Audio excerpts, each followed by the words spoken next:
You damn right. Welcome to House Divided on this beautiful Tuesday, right? Yeah, as in the day before Texas officially starts practice. It is a solo show today, but like my man Bill Schoening, one of my mentors, used to say back in the day, if you can't do about an hour or so of radio by yourself, you probably shouldn't be doing it. And today, Jeff Ketchum is taking one more day to breathe. Just one more day. The boss doesn't take many days off. You got to understand that. He's a hardworking man. He is a multitasker at the Hall of Fame level. So him getting away is something that needs to happen because we're still trying to get him that raise, but we need him to be relaxed to do that a little bit. So Jeff's going to be back tomorrow. It's officially Texas practice starting tomorrow, but the chat will be fired up today. I am hoping, because I need you today. The truth is, I need you. Going to be a lot of truth in the show today. Money B is in the building. Always great to see you, Money B. Kyle's throwing Longhorn emojis in. Jeremy says, let's get the party started. Apparently, there's a child abduction somewhere. I wish I could do something about it, but my phone's letting me know that. Jeremy wants to get something going.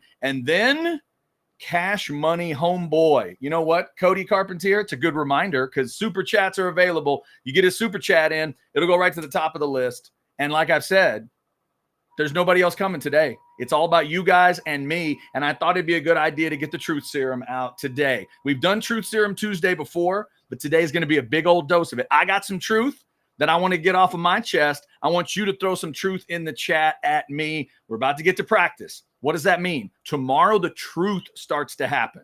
Tomorrow, all the fantasy and all the perfection that you think can exist, yeah, all that goes out the window. All those perfect blocks the offensive linemen are going to make, yeah, they're going to miss some. They're going to get flags. All those tackles the defensive line's going to make, yeah, they're going to miss some. They're going to get flags too. They're going to be in the wrong spot. It's going to happen, and you're going to have to work through some of that as a fan. So we're going to get to a lot of that today. Yes, text guy. Yes, it is Chad Solo. But I promise it will not be a yell practice. I promise there will be no yell practice today. I am in Cisco, Texas, still rocking with Doc and Sylvia. We're still doing stuff outside. Doc Hastings had me outside today working, gluing stuff together, outside working hard. But we're here for the show, ready to go. We've got the old Ironsides on this side, and we've got the Olympic. You see this? Like the Olympic-style torch. We thought the horn light would be good for that and could give you Longhorn fans a little belief, you know. We got the Longhorn over there. So if you want to throw something in, please do.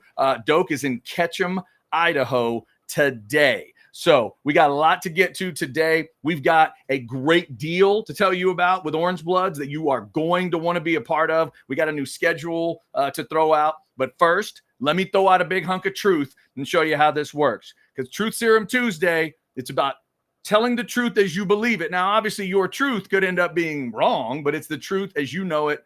Here's the truth on a Tuesday. I might love Jonte Cook too much. I might.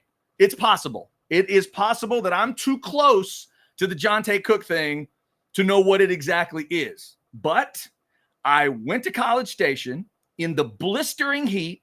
I stood around all day and I watched that DeSoto team beat this team and that team and this team and that team in 7-on-7. And I watched Jonte Cook make catch after catch after catch, including the one that won the state 7-on-7. I was so impressed. The brief moments we saw him last year, I thought he stood out. I thought he didn't get enough opportunity and enough reps. And I have believed through this whole offseason that he is going to be one of the impactful receivers on the field, that he will be undeniable, that he will be a part of this thing. I'm in the Jonte Cook fan club. I don't think they just let you wear number one if you're anybody. I don't think they let just average dudes or guys that don't get lots of reps. I don't think you get to wear number one at receiver at any school, Texas included. So there's my first truth of the day. I am maybe I'm too in love with him, but I'm still going to stick with my thought that Jonte Cook is a big part of this year. Tomorrow is when we start to see those reps. Nothing more important to me for the next couple days that we learn, then the receiver rotation, then reps. How do they start to show, even though the coaches would tell us, Chad, come on, it's first practice. Don't put too much into it. And my response to him would be, well, I'm sorry, but if Quinn takes a practice rep, who he throws the ball to matters. Who your starting quarterback throws to matters. The reps that you're going to give Arch as your backup, one play away from being your quarterback, who he throws to matters. And those relationships are going to be important. So here's one in from Text Guy 2. Not really worried about the wide receiver core. Text Guy 2, the word worry's not there. It's just how do you fit it all in? I think the talent is, again, undeniable. Just how do you fit it all in? Sark has a great problem. Hey, what do you do when you have three guys that transferred in from schools where they either led in catches or yards or touchdowns, or maybe all three of those things? He's got that problem. Plus a badass sophomore, at least I'm telling you, I think he's a badass sophomore in Jonte Cook. And this freshman story with Ryan Wingo that may not go away. That's another one to pay attention to. So yeah, that's where I am on the receiver thing. Blake says, hook him from Louisville, Kentucky today, traveling for work. Doesn't mean I missed the show. Thank you, Blake. We appreciate you. We appreciate you for that. Speaking of the show and the schedule, let's go ahead and flash it up because our man Tyler made us a nice updated schedule. Don't forget, you now have some things slotted in at 10 a.m. to pay attention to in the middle of your week. That's kind of what we're doing for you. Everything stays the same with the 9 a.m. stuff, Overreaction Monday, the old-fashioned throughout the week. We're here for you in the middle with House Divided. Some of the shows may start to bulk out a little bit. Maybe we get to 2 hours, something like that, depending on the day as we get towards and into the season. You got Football with Friends now back at 6 o'clock. Hope you checked out Alex and Cody. I know a lot of you did. We appreciate that. Got the Outsiders Wednesdays at 8:30. Once the season begins, that probably expands out again to maybe 2 or maybe 3 shows a week. And then you see your 10 a.m. slot. They did have that modcast this morning at 10. Tomorrow at 10, Jason Sukumel and I will have the recruiting hour. And then coming up, as you see with the asterisk there, August 22nd is when the Prize Pick show returns. Tomorrow will be 1 week away from a huge day in recruiting. Just to pass on a recruiting note, if you missed it, Khalik Lockett, the talented receiver out of Saxe, he's got his final 5 set, and he's got the day, and now we know the time. And guess what? Khalik Lockett knows to play to the crowd. He knows when prime time is in this world. He's going at House Divided time. 12 noon, 1 week from Wednesday, Khalik Lockett. And his 5 sound like this: Florida State, LSU, A&M, Texas, and Alabama. So both sides of the House Divided are in there. Another SEC power is in there. Two other SEC powers are in there. And then Florida State. So if you missed that one, that has been set now for August 7th at 12 noon. So we'll be covering it for you right here. You'll get our immediate reaction when we do that on the 7th. And again, if you have not watched the Khalik Lockett video, just go watch that first highlight. It is as silly a good catch as you'll ever see. Got to be paying attention. You're way back at like all 22 angle. It's worth it, though, to go check it out. So the new schedule, we wanted to make sure you see that. Also, we cannot mention this enough in the next few days. Here's the first time I'm going to do it today, but it won't be the last time. They have developed a deal for you with Orangebloods. We tell you to go check out Orangebloods. Look at this. Look at what they're doing for you at Orangebloods. You join Orangebloods, 60-day free trial. How about 2 months for free to figure out what we've been talking about, to figure out what Catch has been talking about, to figure out all that great stuff, the content from Jason Sukumel and Anwar and Cody and Alex and Catch, of course, and the craziest message board on the face of this earth, and the only place crazy enough in Longhorn land that would have this Aggie be a part of it. 60-day free trial. There's your promo code. Join OB24. It's all you got to remember. The code goes live tomorrow, if I'm not mistaken, on the 31st. So that code is going to get you the 60-day free trial to check out Orangebloods. You get in August and September for free. Are you kidding me? August and September for free. You're getting all those practice notes, all that stuff. The Khalik Lockett commitment When that happens on the 7th, obviously, if you're a Longhorn fan, you're hoping he says Texas, then you're going to get into September. That's the beginning of the season. That's the Michigan game all the way through. That's the first SEC game ever. That'll be the trivia question years from now. When Texas played their first SEC game, who was the opponent? Cowbells up. It's Mississippi State, September 28th. You'll cover in all of that if you get that free trial with Orangebloods. So definitely check that out. I'll throw that QR code up for you a couple more times today. Let's see what else we got coming in the chat. Here we go. This is Text Guy. Worried more about transfer portal not having wide receivers on the field. Worried more about transfer portal not having wide receivers on the field. I'm not sure if I get that one, Text Guy. Explain that to me. Little hook 'em in coming in from J Day. Let's see. Colby says prize picks again on Thursday. SMH, Texas players, I doubt will have any scores posted, just like last year. There was some interesting stuff with prize picks where they wouldn't put certain guys up. We'll have to see how that goes. All right, so if you want to throw a super chat at me today, that is good. If you want to, I don't know. I don't know if there's like questions you would have always wanted to ask me or anything like that, but I'll tell you whatever it is. Truth Serum Tuesday. I'll put some truths out there. You put truths out there. I'd like to hear from you if you're a Texas fan on just, again, what is that thing you would have to admit today? Could be on the good side, could be on the bad side, could be a record discussion. I'll give you my feeling right now on the Texas record. This is what I mean by Truth Serum Tuesday. The truth is, I think I'm going to predict Texas to go 10-2 in the regular season. But the extra truth is I've considered going with 9 multiple times. I've considered making that 9-3. And I think this is why. It's the Michigan game. I think Texas can get to 10, but only if they beat Michigan. Because when I look at Michigan, Oklahoma, and Georgia, I feel like there may very well be a loss in one of those 3. And then when I look at the end, this is where I'll also admit, here's your truth. My truth today is I may be overblowing the end of Texas's schedule. I might be. And there's one personal reason why I might be, right? Following A&M like I do, knowing what Kyle Field can be, knowing what it's probably going to be like in November. The Arkansas and A&M game, I keep thinking to myself, one of those might be a loss, right?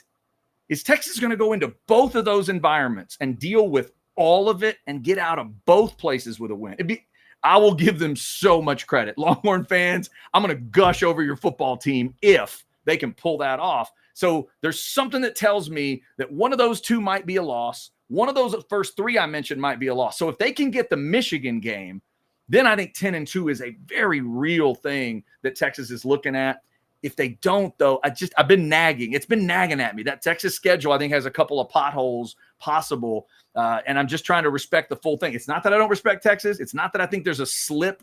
It's just the full schedule. It feels like it's maybe a little sturdier than some people are giving credit. Now, here's a thought from Morgan. If Texas only wins 9 games, it's a failed season. Texas has top 10 talent, therefore not in the top 10 nationally is a loss. Morgan, that would be interesting to see, depending on how that plays out. What we have seen in the past, you'd be right. Because if you are 9-3, you're probably slipping down to like below 10, 12, somewhere in that range in terms of the ranking. You're right. I get what you're saying. And like I said, I think the truth is I'm gonna pick them to go 10. Right now, for House Divided, I think I'd pick Texas to win 10 and A&M to win 9. But I think each of them needs to get that early season non-conference game to get there. I think if the Aggies lose to Notre Dame, 9 is a lot tougher to pull off. But I think if they get it, then I think that could give them the momentum to get there. So that's kind of where I am on that right now. ZOV, stop with the nonsense, Chad. I know I understand. Again, the truth is, I know it sounds a little crazy, and that might just be. Look, we may get to the end of that night in November, and I'm walking out of Kyle Field, having to eat some kind of 14, 20-point loss that y'all keep talking about Texas putting on my Aggies.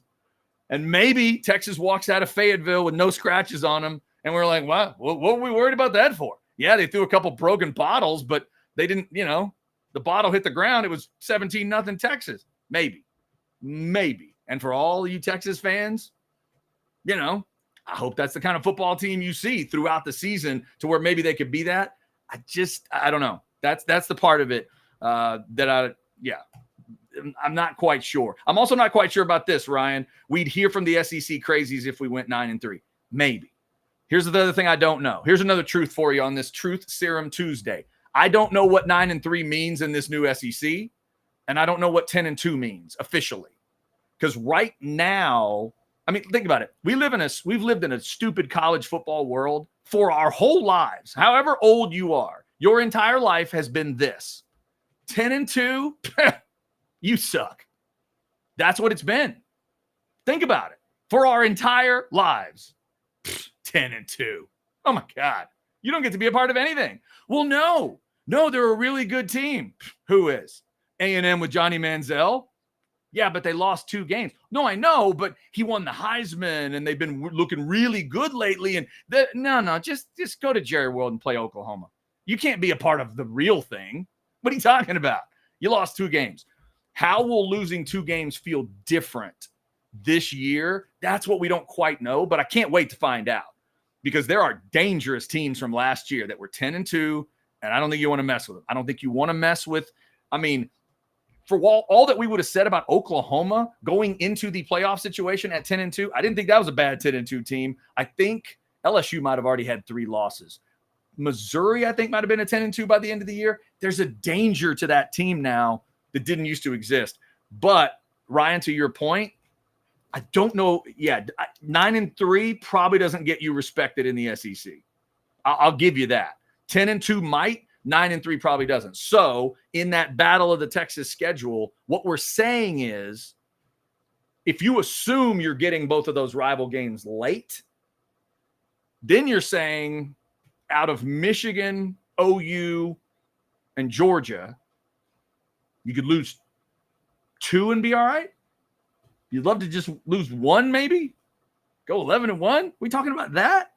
There's something else for Truth Serum Tuesday. Are you to that level? Are you up to like a 11-1, a 12-0? Give me your craziest truth today. If you are a Texas fan, I want to know. Here's one for you. Come on, James. James says if Texas beats Georgia, Texas is going 12-0. Texas won't lose to Michigan. Okay? There you go. We need to figure out, once we get to that game, what does Michigan really look like too? Are they going to be able to just – that's a great test. When we talk about the Texas D-line, the receiver stuff is probably first for me. But when we talk interior D-line, Michigan's DNA is they're going to try to run at Texas. What if they do? What if they do to a degree? What if they run a decent amount? What if they construct a game that you have to win? Texas would have to win like 24-20, 27-24, 27-23. Can Texas win that ball game in Ann Arbor week 2 of the season? That's going to be huge, and it will tell us a lot, just like Tuscaloosa told us a lot last year about Texas. Thank you for that, chat. Remember, if you want to throw a super chat in, it will go right to the top of the list. And this is fair point from Ben. LOL, OU wouldn't have made it a year ago, even with an expanded play. That's true. OU was sitting right at that 12 spot. So we think they would have been they probably would have been kicked out. I think you're right on that. I'd have to go back and double check the rank. Yeah, the ranking of that group of 5 team was well below 12. They would have slid up to 12. You're right. OU would have been out as a team there. But we got to see, will there be a 10-2? That would be high level stuff. If the team that gets clipped out at 12 like that, if they would be 10-2, that'd be a real high level playoff that we're looking at. All right, let's see what Text Guy says here. Making playoffs likely a success. Making top 4 and getting a bye is an excellent season. Yes, Text Guy, that would absolutely be it, because that's winning the SEC. We understand that, right? The top 4 teams are conference winners, meaning Texas only has a chance to get in one of those spots. That's 2 SEC teams aren't getting in the top 4. That's physically impossible in this setup. So yes, the top 4 getting the bye, that would be excellent. And that probably means, the record going to Atlanta wouldn't necessarily matter as long as it's one of the best 2. It gets you through the game in Atlanta. By the way, haven't looked it up yet, but got to think that, in fact, Greg Sankey was asked at the SEC Media Days about tie-breaking scenarios. And I haven't heard anything official on that. I got to look that up. Has the SEC figured out what all that means? Have they figured out the round robin stuff about if you get two teams tied and they haven't played, is you just go in straight conference record? And then is it opponents, how are they going to do all that? Hopefully they will not have a coin flip in there like the Big 12 did a couple years ago. That would probably be good. All right. Hang on. Oh, here we go. Sorry, buy, not buy. There it is. Okay, let's go back to this then. Making playoffs like a success. Making top four and getting by and getting is an excellent season. No. Getting by? No. You meant that right? What are you doing, text guy? I read it correctly. What are you talking about? Buy, not sorry, buy, not buy. Anyway, all right. I think you did it right. I think you overcorrected yourself, and I don't think you needed to do that. All right, House Divided on this Tuesday. Thank you for jumping in. We're crawling up towards 300 folks in the Specs chat. Why don't we give Specs their love? Here's Lisa. Specs same-day delivery can save the day with our Specs app or online shopping. From world-class wines to hard-to-find spirits and craft beers to gourmet foods, delicious snacks, and spectacular sweets. It's Specs. Cheers to savings. Got stocked up at Specs a week or so ago. You can do the same thing. And as we check the chat, I kind of like this one. A more likely to happen from Brad. I like that. More likely to happen. 1, a win against Georgia at home, or 2, a loss on the road to Michigan or A&M. Interesting. What's more likely to happen? Man. Winning,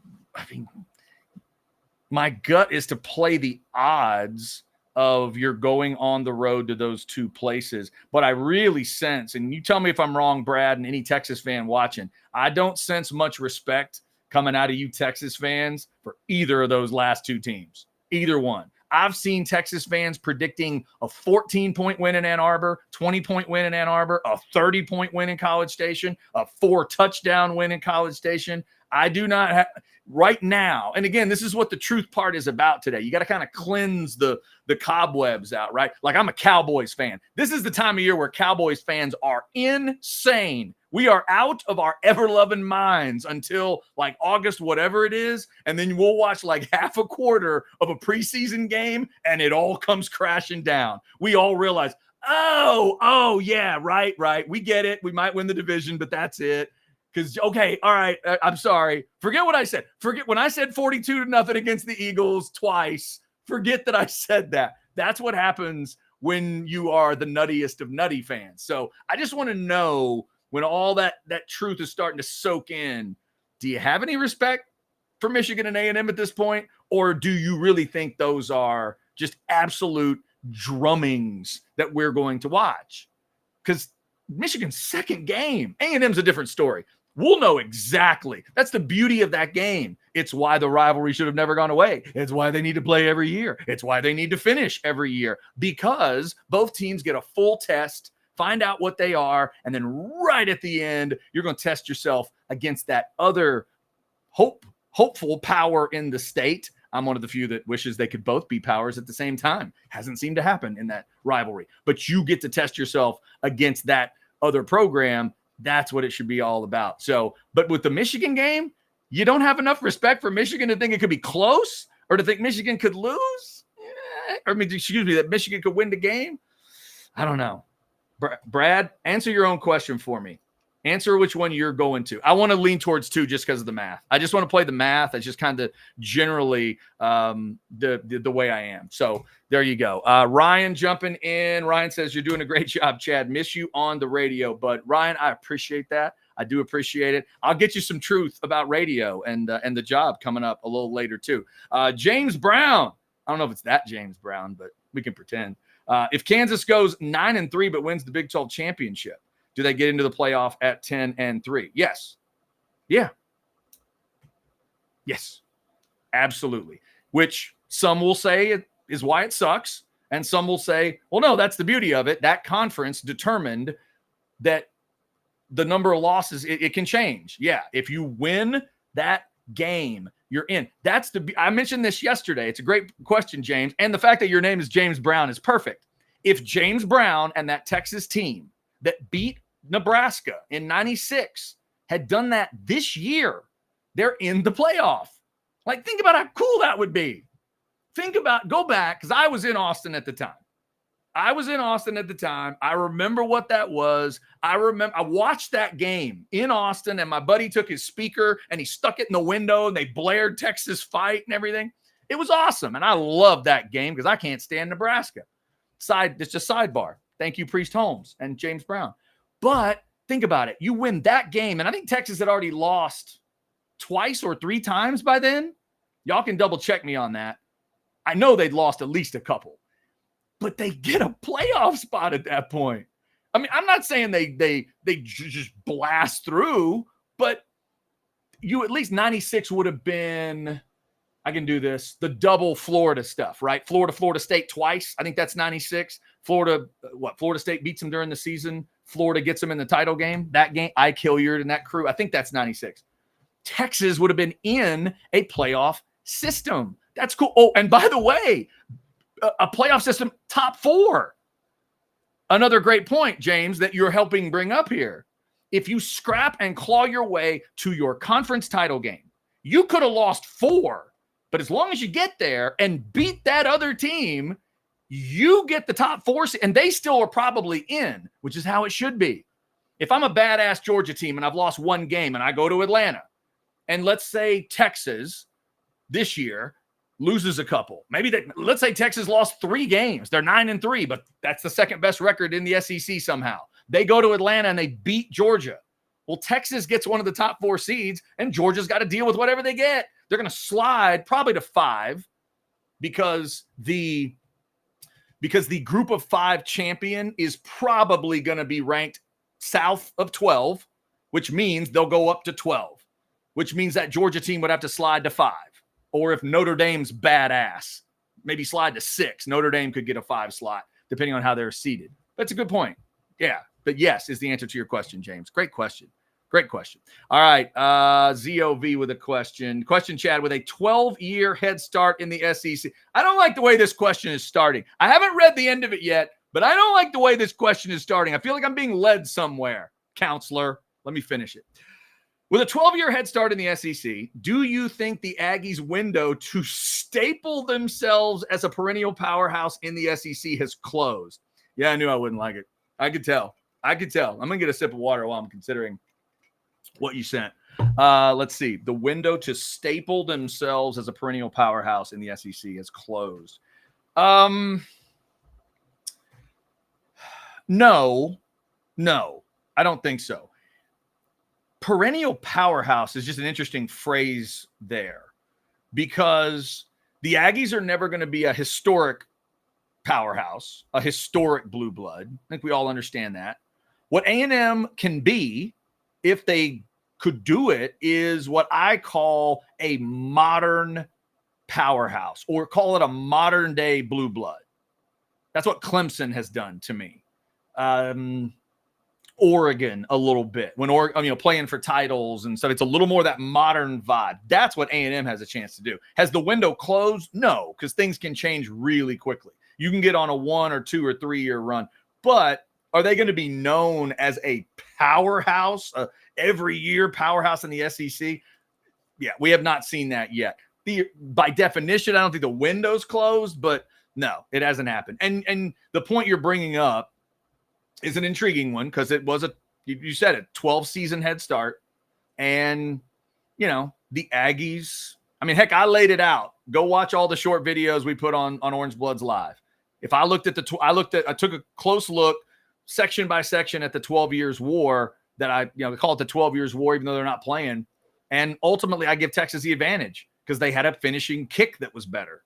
Aggies had a better start, but Texas had a much more impactful finish. Neither team needs to brag about the 12 years at all.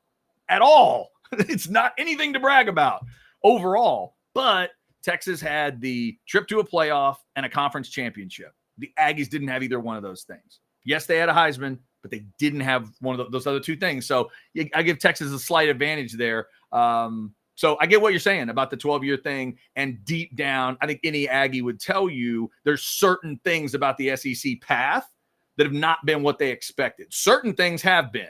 Beating Arkansas as much as they have, check. Beating South Carolina that consistently, check. But being right at 500 or worse against both Mississippi schools, the Aggies weren't planning on that. They just weren't. You don't tell them that going in and they go, oh, yeah, no, that makes total sense. That's exactly where we think we would be. It's a good question, though. If you want to throw something in, the chat is fired up today, headed up towards 300 people. Let's see where we are. I guess this could be true.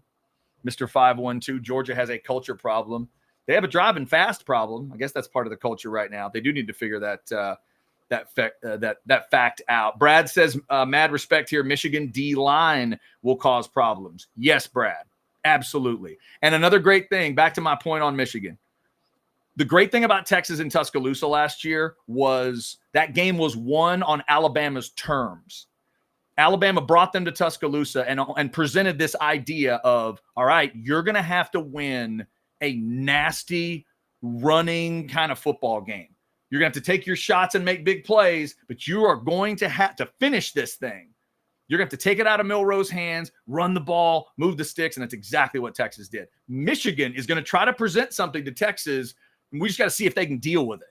The question might not be, can Bond and Bolden beat Michigan? The question is probably, can Baxter and Blue beat Michigan? Can that offensive line do? Can Kelvin Banks walk off that field at the Big House knowing he pushed dudes around enough, pushed those guys around enough, contained them enough, kept them away from Quinn enough that Texas wins that game? Brad, it's a great call. And that's something we need to start thinking about right here. It's a good time of year. The truth is coming. Practice starts tomorrow. The Michigan D-line.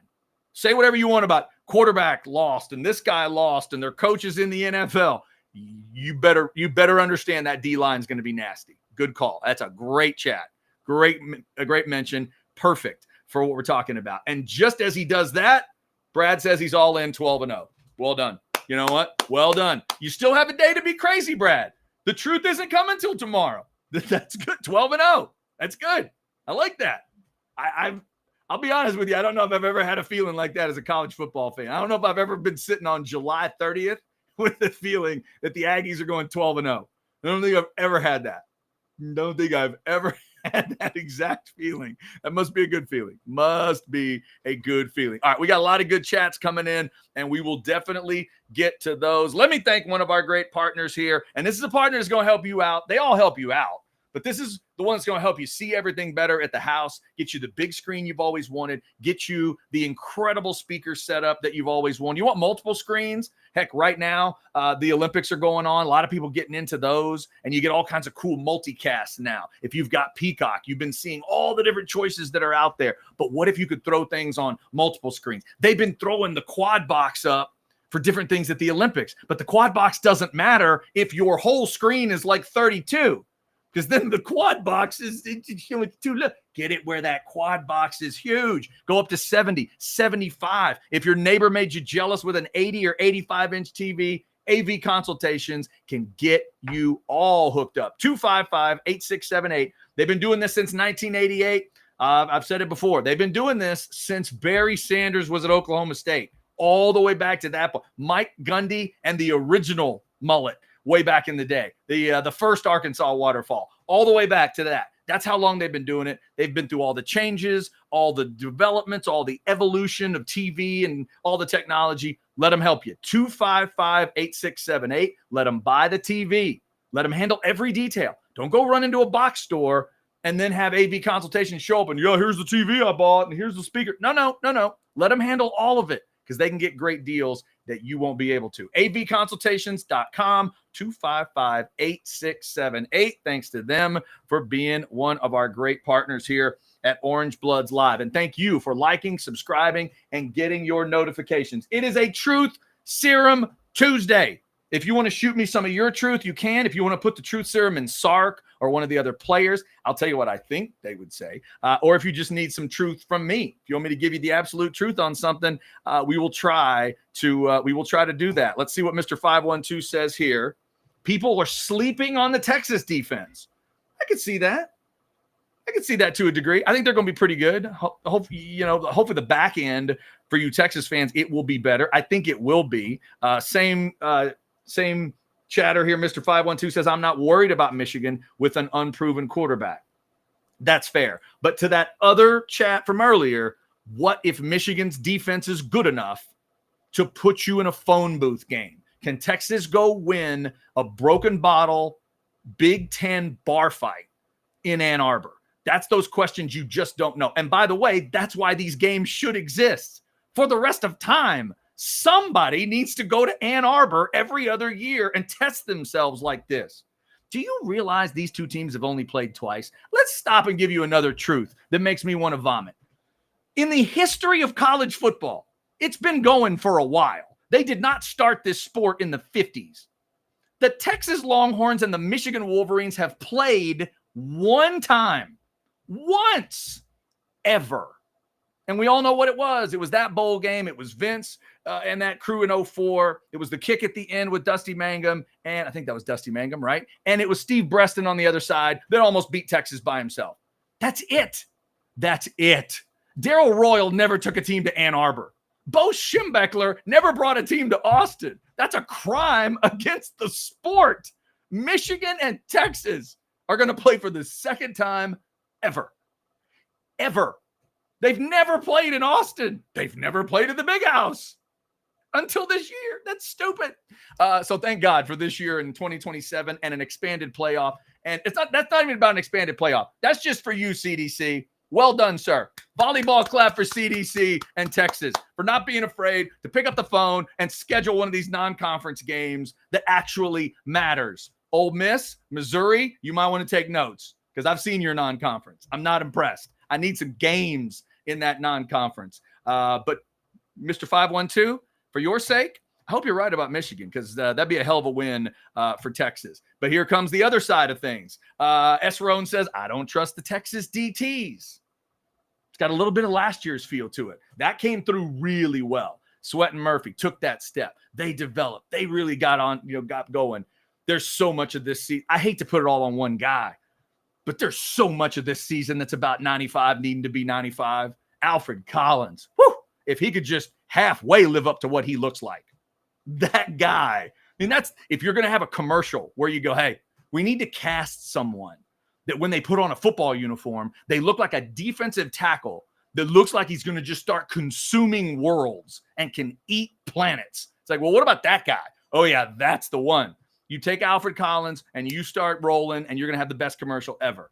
Can he put that on the field? That's another guy. I'll admit, I'm in that fan club too. Just like I think Jonte Cook's going to be a badass on offense, I just keep thinking Alfred Collins is going to finally take that step and be a badass on defense.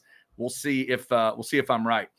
Here's another way to look at that too. 512 says our edge play will make up for poor defensive tackle play. That position should be interesting. Should be able to rotate it around, right? Sorrell, Burke, Simmons is coming off the edge. Moore's coming off the edge. There's a lot of talent at that spot.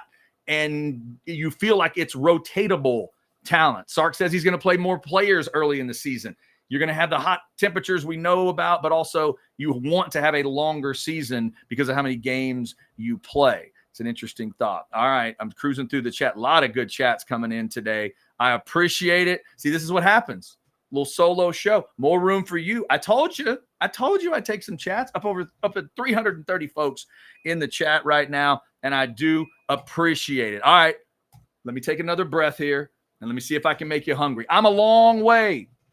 I live a long way from Hayes City Store to start with, but today I'm specifically a long way from Hayes City Store. I will not be getting there today. I will not be getting there this week. I don't think I'm going this weekend. Y'all need to go for me. Y'all need to get out to Driftwood and go check it out on FM 150 between Kyle and Wimberley. It's just one of the best experiences you'll have in terms of just a chill out, a hill country restaurant vibe.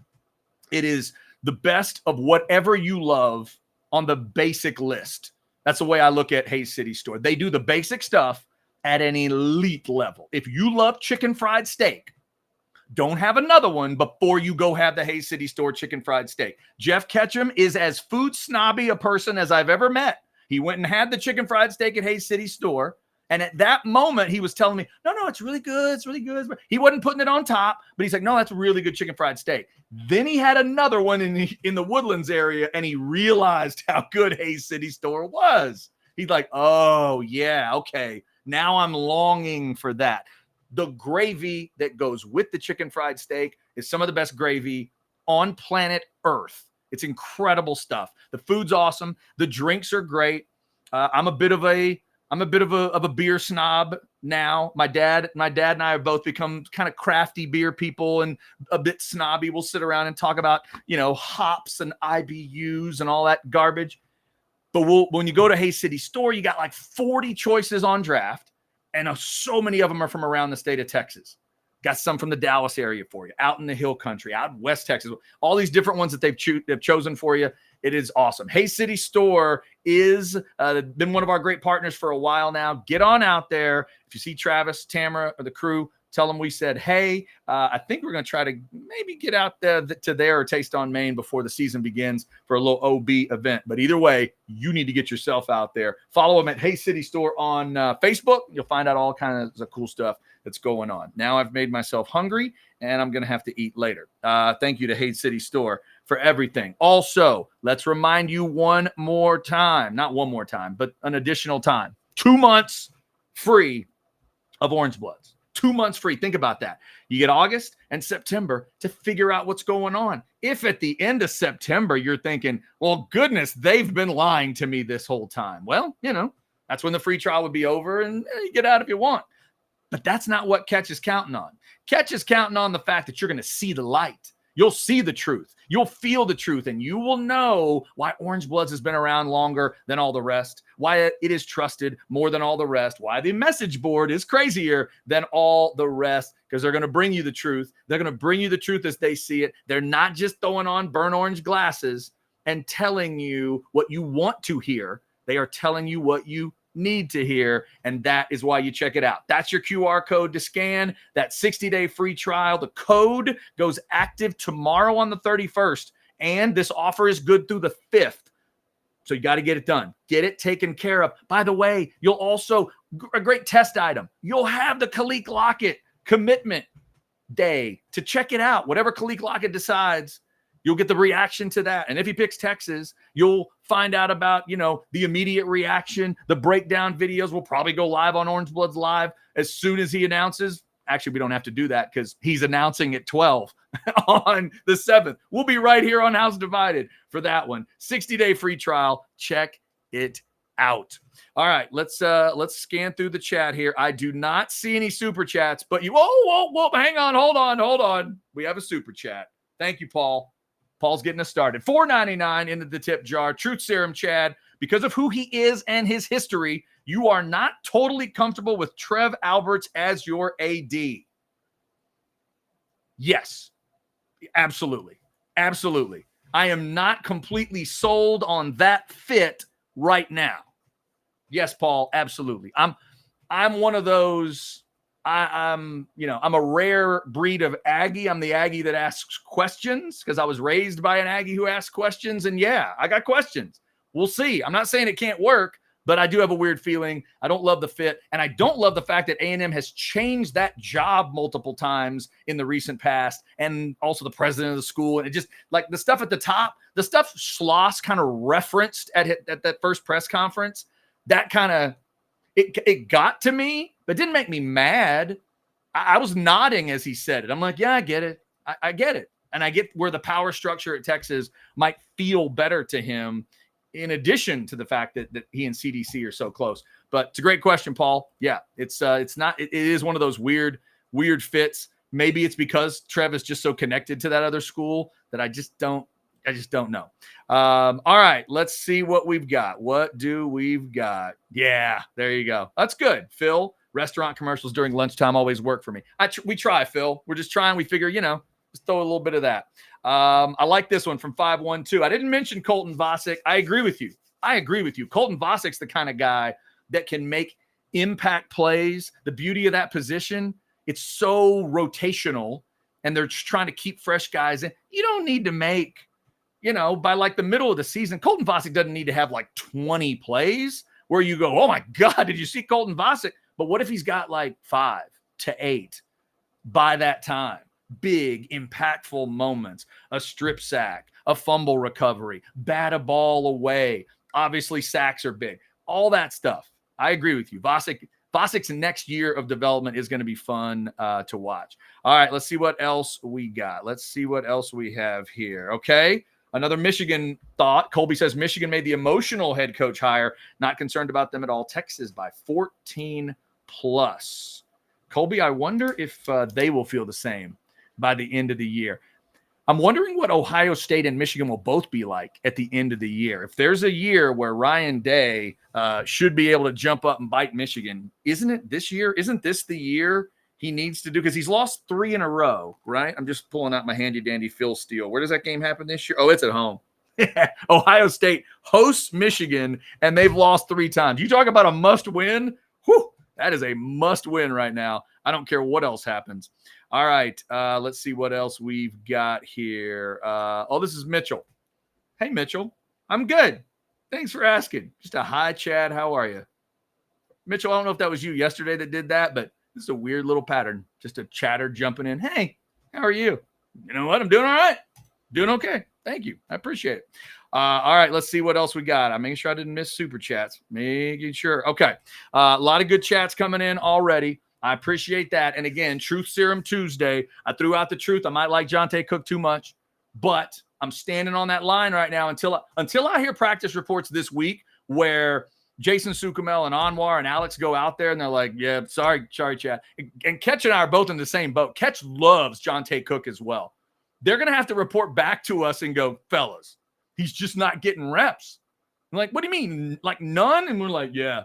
He's getting they're only letting the 3rd and 4th string quarterbacks throw to him. I just don't think that's Jonte Cook. I think he's going to be a badass for you, Texas fans. I think by the time we get to Georgia, by the time October 19th hits and it's the first true SEC showcase for Texas, that DKR, with all due respect to Mississippi State, I think that by the end of that game, I'm going to be shocked if Jonte Cook is just not involved in the discussion. And then the other guy I keep bringing up is Silas Bolden. To me, those are the 2 outside guys. And then if Ryan Wingo is a badass, well, okay, he could take reps from one of those guys occasionally. But is he really going to walk in day 1 and take it from Silas Bolden, who was out there for Oregon State last year, more catches, more yards, more touchdowns than anybody? And go watch that Utah film Ketch and I keep talking about. He was incredible in that game. You're going to keep that guy out of impactful moments? I don't think so. And Jonte, I believe in you. I hope everybody keeps feeding Jonte, because the thing I love about Jonte Cook is that attitude. If he can harness the badass attitude, look, here's what happened in that 7-on-7 tournament that I went to and saw live. He called for the last play. He screams at the quarterback to throw it to him, and then he fights the guy for the ball, and they win the whole thing. But you know what happened earlier in the 7-on-7 tournament?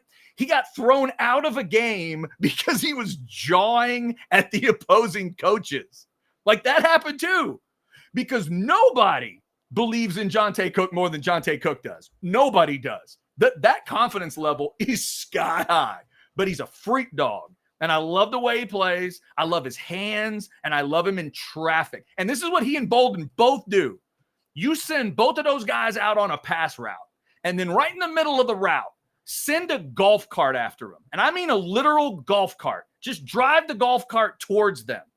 They will still catch the ball. They may flip over the golf cart to do it. They might end up driving the golf cart. They'll find a way to catch the ball. Their ball skills are awesome. The hands are awesome. And the ability to work in traffic. Both of them do it well. Those are my outside guys right now. And I think Bond's in the slot. And we'll see. Tomorrow I might be proven completely wrong instantly with Chad, sorry, Jonte Cook's not really in that first wave. I think those are the first 3 guys. And then we see where Wingo fits in. That's how I look at it. JT jumps in just with the word facts. I'm not sure what JT agreed with, but I'm assuming he means that everything I'm saying is brilliant. Thank you, JT. Appreciate it. That's the way I'm interpreting that. All right, let's see. How about this? If Quinn takes that next step, none of this will matter. From Mesrone 45. You might be right. You might be right. Maybe. There's going to be some games where the defense has to do enough.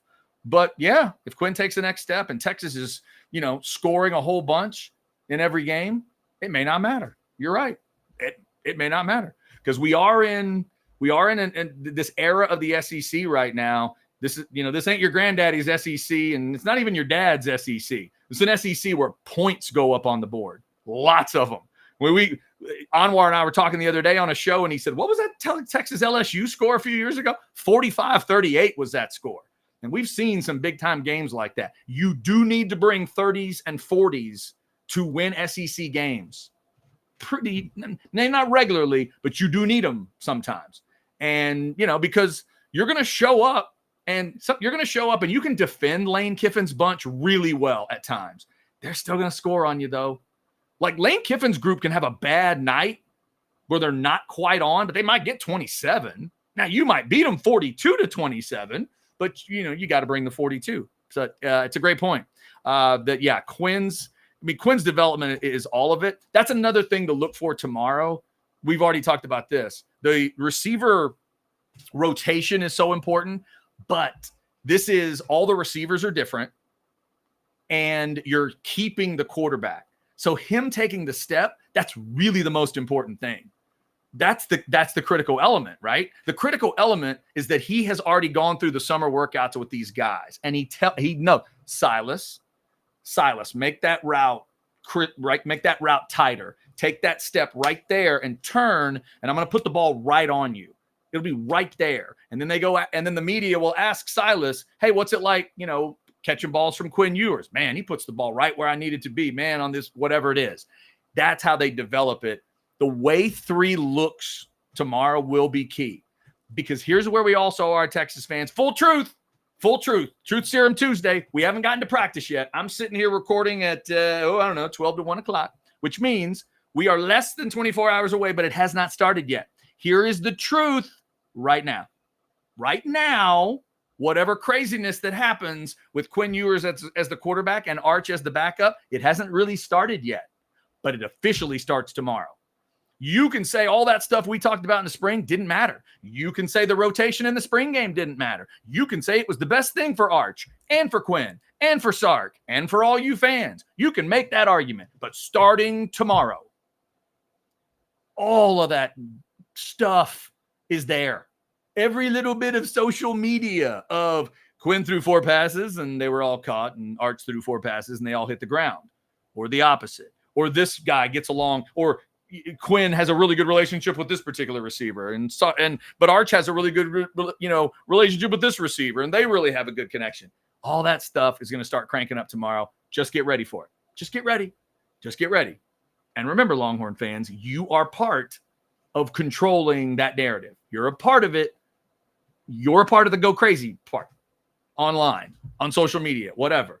Take some breath. Get ready. Get ready to breathe, because you're the only fan base in the history of college football that has had to deal with Arch Manning as the true backup ever. And you're Texas. And it's your first year in the SEC.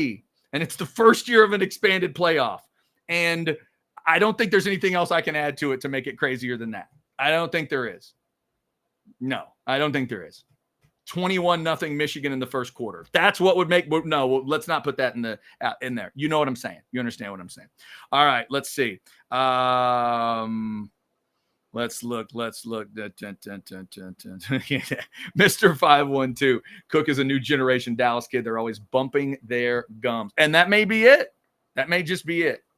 That may be the whole thing. It could just be that. I'm gonna say there's some substance behind that jawing. Brent says buy or sell. Quinn stays healthy through the OU game. Buy. I'm buying, Brent. I'm buying. I don't like predicting the idea of somebody getting hurt. Let's keep that truth out there. We'll say he's ready to go. Building up. Take that quarterback picture last year. One more year of developing with Coach Becton. Let's do it. All right, let's see. This is an interesting thought. All right, so this is Mr. 512 looking at the progress here. LSU 2019 at home came up just short. Bama 2022 came up short. Georgia 2024, we cannot lose another big game at home. Mr. 512. That's an interesting, those are some of those numbers we'll look at as we heat up towards October the 19th. And for you Texas fans and for the sake of what we do, God, it'd be awesome if they found a way to go to Ann Arbor and win. And they go to Dallas and win. And then they're coming home. Because most of the time we all know, after Texas OU, the season can kind of go, not because the team's bad, just because the schedule looks like, oh, is that what's left? Okay, all right. Especially after the A&M game is gone at the end. Texas fans, you know what I'm talking about, that drag that happens at the end. But now it's not there. You come out of Dallas and your season is just getting started. You come out of Dallas and you still have to host both cocktail party teams. And you still haven't played Arkansas in Fayetteville. And you still haven't played the Aggies in College Station. It's just like explosions everywhere in your schedule. So I'm going to say he stays healthy. I like that. Here we go. This is text guy. Buy or sell. We know how A&M will do based on the first game. To an extent, text guy, that's a buy. Like I said earlier, I think the Aggies can find 9, but only if they beat Notre Dame. They're going to get overcooked or undercooked based on that game. There's no doubt in my mind. It does not matter. They could lose on a last-second field goal, or they could win by 30. Any victory will get them overcooked, probably a little too much, and any loss is going to bury – people are going to try to bury them. The people that are really after this notion of, oh, Elko's got a long way to go. He's got a long way to build back. If Notre Dame comes to College Station and beats them, those people will fire up quick. It will not take long. So, yes, that's a huge it's a huge indicator, just like I think the Texas-Michigan game is a huge indicator. Right now, I'm being positive both ways. I think they both win. I think A&M gets the win against Notre Dame, and I think Texas gets the win against Michigan, and I think it helps to get both seasons going. All right, Derek throws in, says, Chad, they hit me with truth serum, and OU still sucks again today. Just wanted to let you know. That's fantastic. Sometimes you need the truth serum to check on such things. Apparently, OU still sucks, according to Derek. Appreciate that. Morgan agrees on that A&M thing. Buy that we'll know how A&M will do based on the first game. Hey, speaking of buying and selling, I do have some buy or sell for all of you. Even though I don't have a co-host today, I got some buy or sell for you. So we'll get to that after I tell you about sinus and snoring specialists. You know what I did last night? Slept really well, just like I have been since 2017. So I'm here in Cisco on the shirt, here in Cisco, which means I'm sleeping in a, little bit of a different bed than I'm used to and, different situation. Plus I'm here working with my dad doing some, the man doesn't have me outside like breaking concrete or something, but it is hot out there. It's like 100 degrees every day. You come in, you're tired. You need a good sleep. And I've been getting that with sinus and snoring specialists. This is the place that can help you. 601-0303. They're right there at Mopac and Palmer in the Austin area, if you know where that is. Real easy, basic location. And Dr. Slaughter and his crew do the absolute best work in their industry. It is the best of possible worlds in ear, nose, and throat. It was a quick process. I haven't told this part of it in a while, but I can remember it vividly. And I know my dad remembers this part vividly because he was my driver that day. But I actually did my sinus procedure and then did a show then that afternoon. I had like a bandage on. It looked really weird. And we were even out on remote to show you I have absolutely no shame. But I wanted to prove the point when Dr. Slaughter told me, like, no, the procedure you're having, I'll tell people if they want to take that next day off, just do it on a Thursday. You take Friday off, you're good for Monday. I would have been perfectly okay to do the show the next day. But since I was doing an afternoon show at the time, I thought, let's get it done in the morning and see if I can do an afternoon show. And that's exactly what I did. So sinus and snoring specialists, they are the best at what they do. Check them out. Feel clear, rested, and healthy. Shout out to Dr. Slaughter and the crew. All right, so let's see if there's any super chats that have come in. Oh, and there is. Look at this. Oh, interesting. All right. I like this. Let me take a sip of water before a great hotter than. By the way, Super chat hotter thans. This show will go another hour if you keep sending those. Hang on, here we go. Okay, $5. Thank you, Phil. Appreciate you. Hotter than Kelly LeBrock. Okay, you went LeBlock, but her name is LeBrock. I know where you're going. Kelly LeBrock from Weird Science over Denise Richards from The World Is Not Enough. Oh, okay, you're going Denise Richards, Bond girl Denise Richards. That's a really, really good Denise Richards. There's no such thing as a bad Denise Richards. Whoo. I'm going to go with Kelly LeBrock. I'm a child of the 80s. Plus, she literally had magical powers. Like whatever, if I'm not mistaken, Denise Richards, The World Is Not Enough, she was a super physicist. She was that. I think she was like a super hottie that had, figured out cold fusion. I think that's who she was in that movie. But I'm going to go with Kelly LeBrock because she could literally, create cars out of thin air. And she was magical. She was incredible. So I'm going to go with Kelly LeBrock on that one. I appreciate it, though. All right. Okay. Before we get to buy or sell, why would what? S-Roan 45. Remember the 2003 A&M game against OU. Why would you ask me a question like that? I'm assuming that's 77-0. Is that the reference that you're making? Is that where you're trying to go? Huh? Yeah, I do. I have a vague recollection of that game. Watched every second of it. Watched every bit of it, including the moment at 2 minutes to go in the third quarter when it was 77-0. Not a good day. Not a good day at all. I can still see Dennis Franchione standing on that sideline. All right, let's do a little buy or sell for all of you, even though I don't. This is maybe the first time that I've constructed it just for you guys. So let's do it this way. You can just throw in if you want, but we'll start with a Texas one. I always start with Texas football here. Buy or sell number 1, 10 wins and a playoff win. Right? Is that where you are? And I mean regular season. 10-2 or better, win a playoff game. That's my thought, I think, for Texas right now. Even if they didn't win in Atlanta, they would slot in at like a 5, 6, 7, or 8. I don't think they'd be bottom of it. I don't think they'd have to go on the road. I think it's an extra playoff game at DKR and then see where they are. Do they win that quarter for sure? I don't know. That would really be a good season. I think if they won 2 games, then you're at a really good, then you're at a really good spot. This is where I am. We got a buy. Text guy says buy. Phil says buy with hope. Yeah, I think that's it, right? If you win 10 or more in the regular season and you live up to your seed in the playoff, to me, that's a really good run. But we'll have to see how it feels too. It's like an NFL season. That's the cool part about this is it's going to have an NFL feel. The way you feel about your NFL team in the playoff one year is very different sometimes. A lot of times there's a heavy load of expectation. And then sometimes it's just, oh man, they won the division. That's awesome. Well, what if they don't win the playoff game? I didn't think they were going to win the division. Like sometimes you get that too. But that's where I am. Paul says buy with 3 games that are wins, but I'm punching with 3 games that are wins, but I'm punching a wall. Okay. That may be, I like that one. Let's let that be maybe the last word on that one for a second. That's pretty good. Yeah, it could be that. It could be that. All right, here's my second one. Buy or sell number 2. Texas gets Fasusi and one of those wide receivers, but not DeCorian Moore. Right now, I don't want to buy this for you Texas fans, but I kind of want to buy it because, I don't know, I feel like the DeCorian Moore thing might be real at Oregon.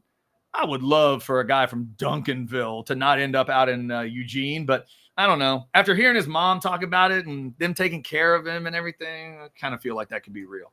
But Texas fans, you got to get Fasusi because otherwise we're going to have to hear OU fans talk about why you didn't because it's probably those 2. Good Lord. Good grief. Or if it's not that, I guess there's an outside chance Fasusi could be maybe A&M or LSU or something like that. I think it's more Texas OU, though, for him. I'm going to say that's a buy. Him and one of the receivers. I think Khalil Lockett, Texas fans, that could be huge for you on August 7th. Hell, if you're an A&M fan, that was big. LSU, Bama. What's the other one? What did I say? Texas, Bama. Yeah, Florida State. That's big for anybody. I dig Khalil Lockett. That's a stud. That's a good player. All right. Let's see what did everybody do on that one? Somebody says, buy, but I'm slightly jaded. Buy, but I'm jaded. Yeah, no, it can happen. That happens. That does happen. Somebody says, sell. Fasusi sounds like OU is spending $1 million NIL. I wonder what happens there. Paul says buy. Moore's gone. I hope you're not right there, Paul. I'd love to see him in the state of Texas, but I think you might be right. And it says buy, maybe. Back to this one. What if this is true? Phil, what if it's true? Would you want him to put 7 figures on an offensive lineman? Just let that marinate for a second. Let's assume we're sitting here right now and Texas has not gone to $1 million on NIL. Let's just assume it for a second. They may have already done it, but $1 million. Let's assume they've not gone $1 million on an offensive lineman. I think that might be fair. Should they hear? Is that if that was going to do it? If Fasusi told them, well, this is what's going to do it. Do you do it? I don't know. Somebody else says sell. I just don't think Fasusi ends up at Texas. Man, that would be rough. That would be rough. Roan also selling that one. And then, Nike money. Okay, that could be it.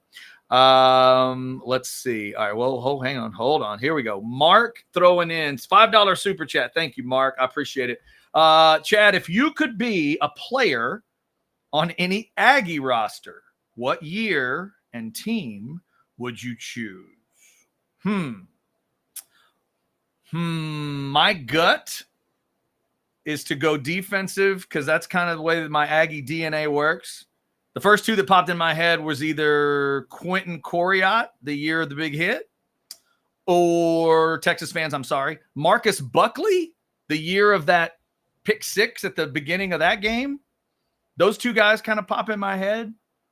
I mean, just to go through the Johnny thing might be fun, right? That might be one to just pick because you'd be Johnny Manziel for that year. But frankly, I don't know if I had my heart, but I'm Johnny Manziel, I think I might have a heart attack halfway through that season. So I don't know if I could survive it. But Mark, thank you for that question. That's a weird one. That's a good one for any fan. If you could beat anybody on your team at any point, during the years. That's good stuff. All right.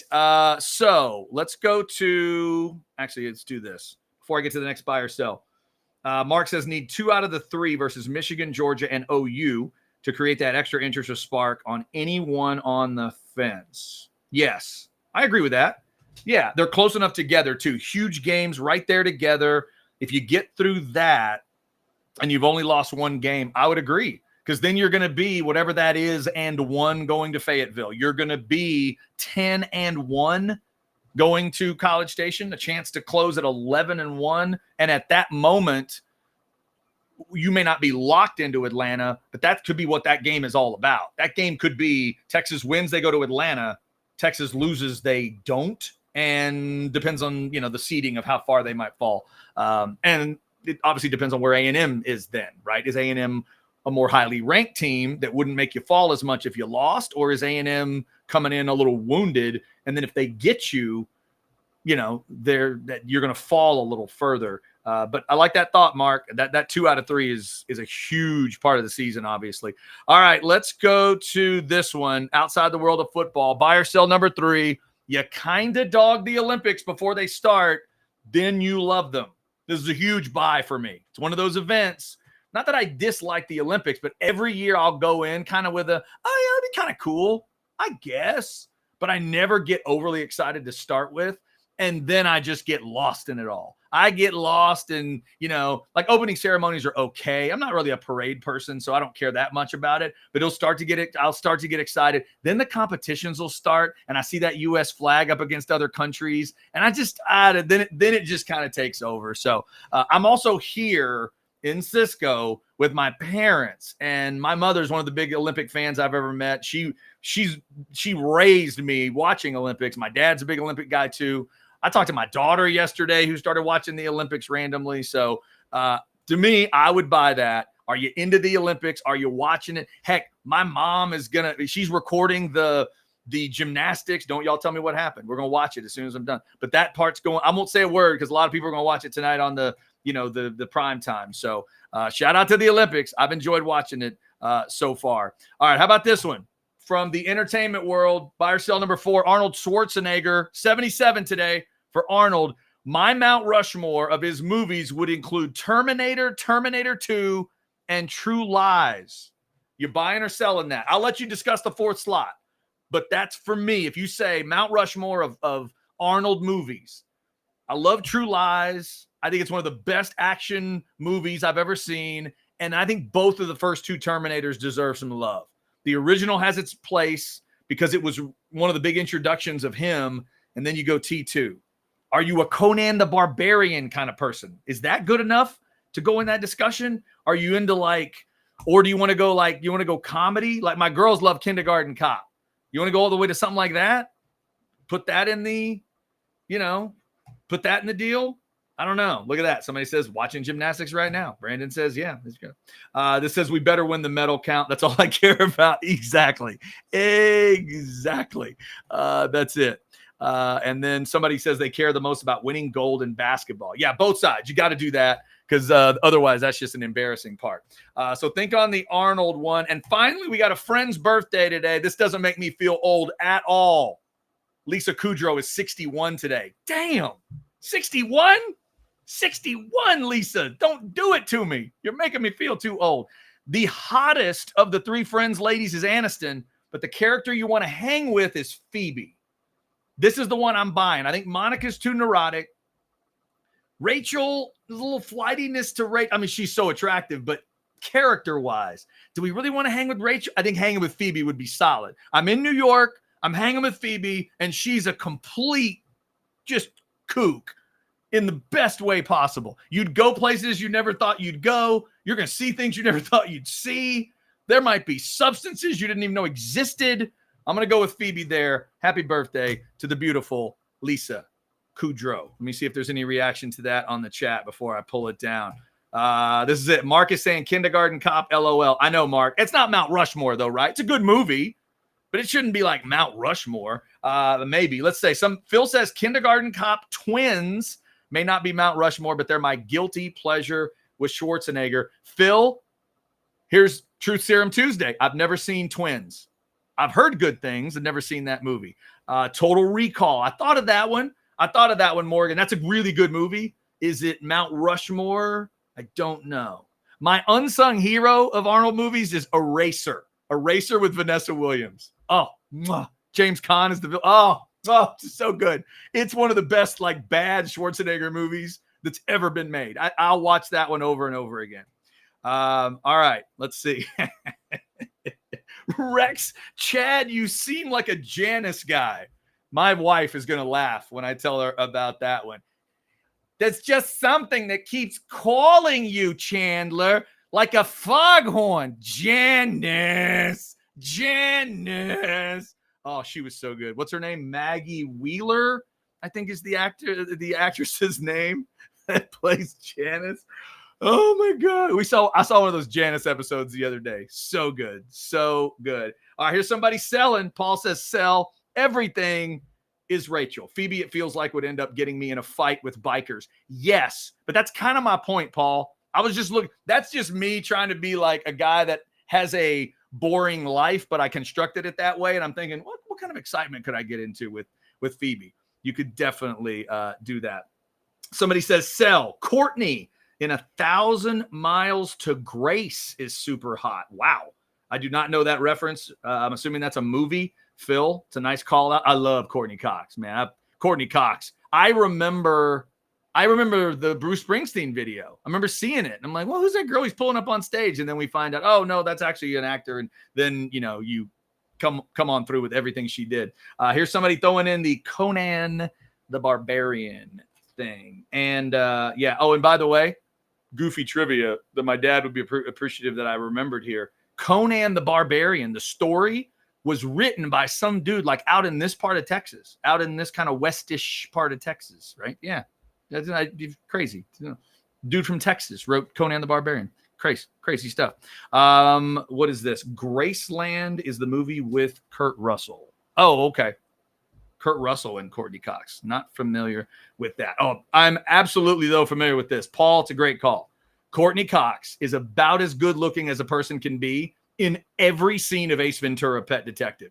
They put her in weird outfits. They put strange hats on her. It does not matter. She's awesome in every scene. Good call, Paul. Well done. All right. Thank you for jumping in the chat today. We got about 380 folks in the chat. Truth Serum Tuesday, rolling up to about 115. I have thanked a lot of our great partners today. And remember, practice starts tomorrow. Let me give you one more piece of truth because you'll hear this later in the week. This week, we're coming up on a year for Orangebloods Live. Friday is going to be a year, August 2nd. Ketch will tell you, I'm all about dates. I can remember the dates of a lot of weird things. Like when I started doing a show with Ketch, I can tell you what day that was in radio. When we stopped doing a show in radio, I can tell you those days. So we're about to come up on a year, and my truth on a Truth Serum Tuesday is I have thoroughly enjoyed this year. It's been wild. It's been scary at times. It's still a little scary in ways, but it's been so much fun. And we have to thank you for allowing this to happen. And I specifically have to thank all you guys for allowing it to happen. You're going to hear me thank Ketch again. I've already thanked him plenty of times, and you'll hear me thank him again on Friday because he is the one that gave me the opportunity. So I did radio for right at 25 years, 24 to 25 years. And then we find out we're getting laid off. I'm freaking out. My wife's freaking out. What are we going to do? And a couple days into that discussion, maybe it was a weekend, whatever, but I started thinking, what would I want to do? And what is this and that? And I knew that Ketch, Anwar, Alex, I knew that the OB guys had a presence on YouTube. And I thought, man, I just wonder if somehow I could fit into that stuff. That's the idea I had. And I presented it to my wife. And I said, I got to call Ketch at some point and just see. He'll probably tell me I'm crazy, but I've just got to see. Literally the next day or 2 days later, Ketch called me with that idea, with the basic idea I'd laid out, if not more. It was a little more expanded with what he was thinking of. So I like to say Ketch has saved me twice throughout the career. So it was once on the radio side, and now it's this. So when all of y'all watch House Divided and Ketch is rambling on and on and on and on, and I'm just sitting there, if you're thinking to yourself, man, I bet Chad's pissed off. No, he's not. No, he's not.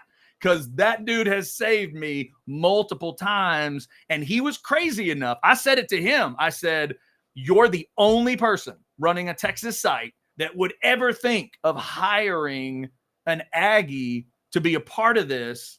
And I'm the only Aggie that would say yes. But that's what makes it unique. And that's why we need to do this if you're up for it. And he was. And we start talking about the show. And I said, we need a segment every day called House Divided. And he said, no, why don't we just call the whole show House Divided? And then I was just like, well, yes, there it is. There it is. So all of that comes together. But none of it matters if all of you had freaked out and never watched. Because the sick truth, more truth on a Tuesday, the truth serum is if you don't watch, we know it immediately. We know it right now. When y'all hear me throw out this, the Specs chat, there's this many people. We see it live. And every day we see it. You can go to yesterday's show. You can go to 5 shows ago, and you can see exactly how many views it has. Though the truth serum about YouTube is it's right in front of your face. So for all of you who were with me in radio and that have been with me in this, I appreciate you because you could have said, screw you. You should have said, get out of here, Army. We're not letting it happen. And you didn't do it. You trusted me that I was going to give you what I've been giving you for 20, 25 years, which is I'm going to tell it like it is. I'm going to tell it like I see it. I'm not going to go too far crazy Aggie because that's just not who I am. I'm not going to go too far crazy burnt orange glasses because that is not who I am. And you've let me do that. So I appreciate it. And, Anwar did the same thing. And Alex did the same thing. And Jason Sukamel did the same. Those 3 guys could have shut it down like that.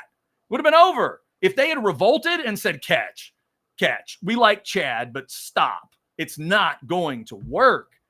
It would have ended like that. And it didn't. So thanks to all of you. And when we tell you like, subscribe, and get notifications, it matters. It really does. The number of subscribers matters because that helps you monetize things better, which ultimately helps us to, be able to catch, to be able to pay everybody and all that stuff. So the orangebloods.com part, and trust me, I'm going to put that special back up for you. that obviously is a subscription thing. That's you pay for that. And we would encourage you to do it.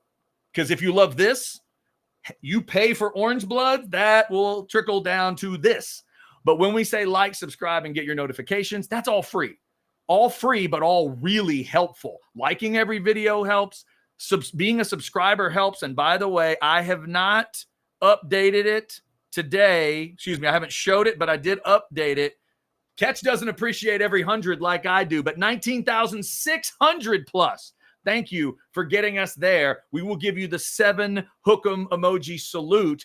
We're on our way to 8 million, but you can't get there till you get to 19,700. So we're on our way. But if you know somebody that is watching these shows, just double check with them. Hey, did you subscribe to the channel? You'll get notifications when the shows come on and all of that. So thank you so much for supporting, because it has helped. Because the biggest truth of the day, the overarching truth that I would tell you today that is above all the rest of them, is I don't want to have to get a real job. I don't. I love doing this. I do.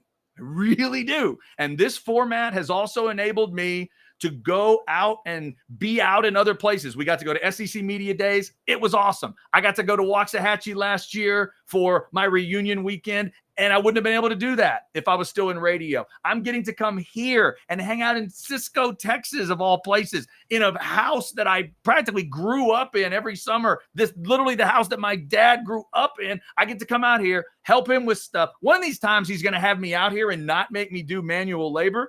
He'll probably also make me stay in a hotel, but that's a whole nother story. But I get to come out here, and I've been out here 3 weeks now. By the time this week is done, I think it's 3 full weeks of these shows that I've been able to do here because of you guys. So thank you so much for that. That is my biggest truth serum on a Tuesday, to thank you for allowing it to happen. So excited to be a part of this first season in the SEC for Texas. The House Divided is coming back together, and all these games we get to talk about. Texas is going to host Georgia. Texas is going to, even when Texas hosts Kentucky, it's going to be like twice as interesting as when it was like, who's on that thing? Iowa's. Oh, gee, Iowa's. Gee, what?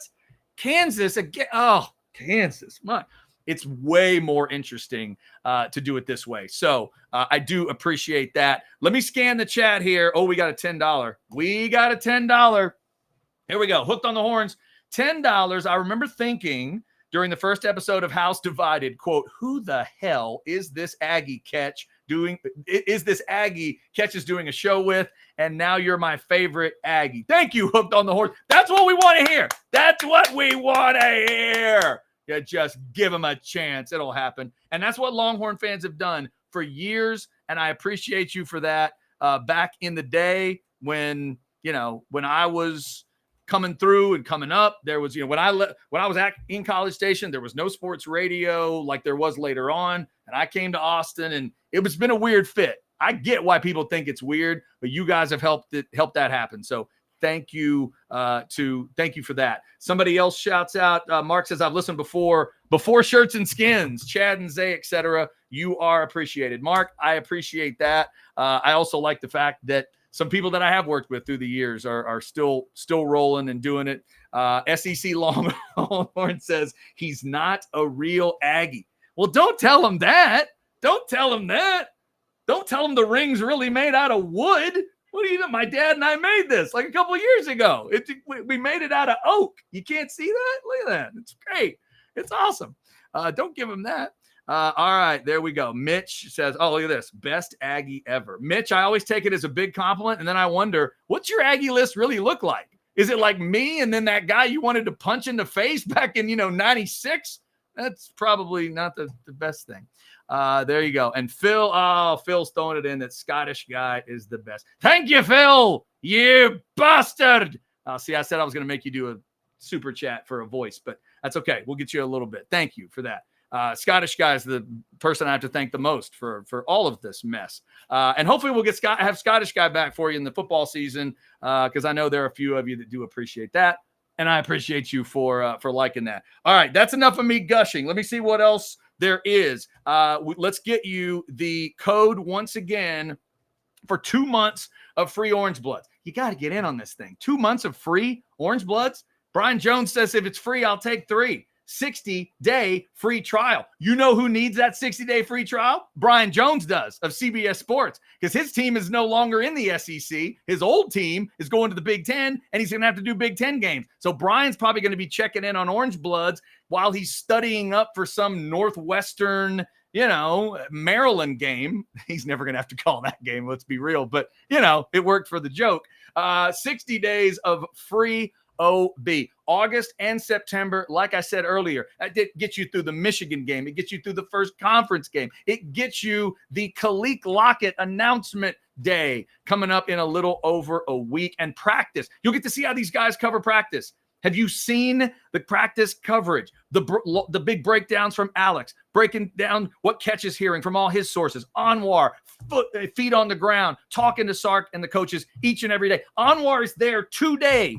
In fact, it's probably already up at orangebloods.com. Anwar breaking down what the coordinators told him today. This is all there for you, and there is your QR code. Make sure you get that done. Remember, the offer's good through August 5th. So you got to get it done by then, and that code will go active on the 31st. So tomorrow, I'm recording on Tuesday. So if you're watching at another time, on Wednesday, I'm assuming at midnight, it'll go live. Promo code JOINOB24. And let's remind you that it's 6 o'clock tonight. Football with Friends is back. It's fun as hell. They're going to be talking about all kinds of stuff. These guys have been digging into the depth chart the last couple days, and you just wait till there's actual practices to talk about. Alex Dunlap digs into they don't call it the deep dig for nothing. He digs in about as well as anybody out there, especially the offensive line breakdowns that he does, the interior line stuff. It's incredible. Check out all the great coverage, but then check out all the shows as well. Here's your reminder about what's coming up tomorrow at 10 a.m. We'll have a recruiting hour with myself and Jason Sukamel, get his thoughts on Khalil Lockett, but also how this class could develop starting August 7th. But big month of August is coming up for Texas. Plus, you got that Prize Pick show coming back on August 22nd. But make sure you check out Football with Friends tonight at 6 on a Tuesday. All right. Let me scan the chat one more time, see if anybody's throwing some money our way. We always like that. Let's see what this one is. SEC Longhorns. He's semi-toleratable. I don't think that's a word. Toleratable? Isn't it tolerable? Or anyway. But knows Aggie is little brother. SEC Longhorn. Yeah, no. By the way, look, I just went to SEC Media Days. There's no sensible human being could watch what I just saw in Dallas and not understand the big brother, little brother paradigm. That's it. The only thing I would encourage you to do is consider the fact that A&M is the biggest little brother you could have. They're a pretty big little brother when you think about it. I get why you're saying it. I do. But what I'm hoping happens over the next few years is everybody gets to see what that is. Because there ain't a Mississippi State, and there ain't an Auburn, and there ain't who else is one of those? A Florida or Florida State, whoever's the little brother, and there's no little brother out there that can do what the Aggies can do when it comes to the revenue, what they've put together, the facilities and all. There's just nobody like them.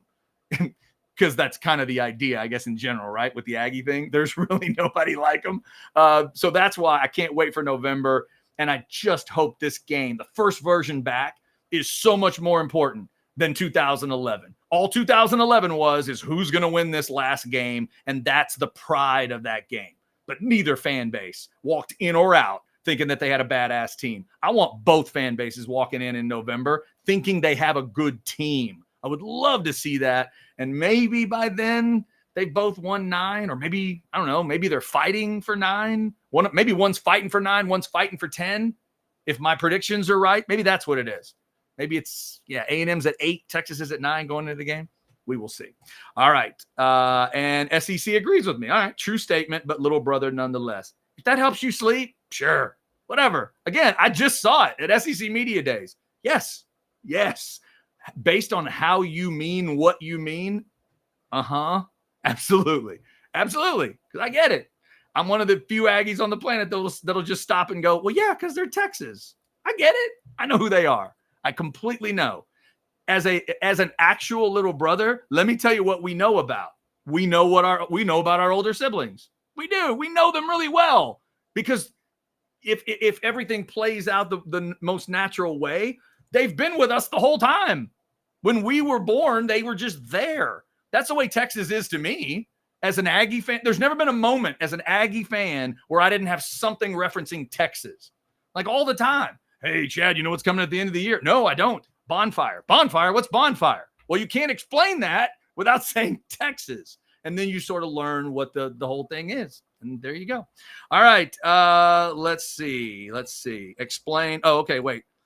SEC Media Days showed Little Brother. So they separate all rivalries. No two rivals are going on the same day. Bama and Auburn didn't go the same day, et cetera, et cetera. They put the Aggies on day 4. And by the time they went, Nick Saban was already gone. And it was Auburn, A&M, Arkansas, and Kentucky the last day. A&M was the best of the teams on that day, and they went 7-6 last year. So they kind of, and I'm not saying they got treated badly. They got treated kind of like they needed to be treated. But when you watched it all play out, you could tell, especially this version of it. Texas was a huge, big deal. A&M was not as much. It just wasn't. This is kind of the way it was. But that's also where they are now. And we'll see how things develop. But yeah, the Aggies have not done anything recently that would make them want to make that argument. The only arguments they could make about being a as big or bigger brother have to do with facilities and square footage and acreage and all that stuff. But that's kind of boring, nerdy stuff. That's the kind of boring, nerdy stuff my dad and I will sit around and talk about and go, man, I bet Texas fans don't realize how big the campus is. Like, yeah, that's true. I don't know if that's the argument to say, well, we're actually the big brother. Well, we opened first. Yeah, that's true. That is true. I don't know if that makes you the big brother, though. I really don't. So that's just how I look at it. Thank you guys for jumping in on all of that crazy mess. Isaac Baker throwing stripper DJ a little love. Thank you, Isaac. I appreciate it. There you go. I always love that people loved about 10 seconds of a 3-hour show, but whatever it was, man, that got you. I always enjoyed doing the stripper DJ, especially with Brian Jones inspiration back then. All right. Thank you to everybody for jumping in the chat. We're up at damn near 400 people as we're getting ready to close the door here. Okay. So the other reminder, I remind you about the schedule. Football with Friends coming at 6 tonight.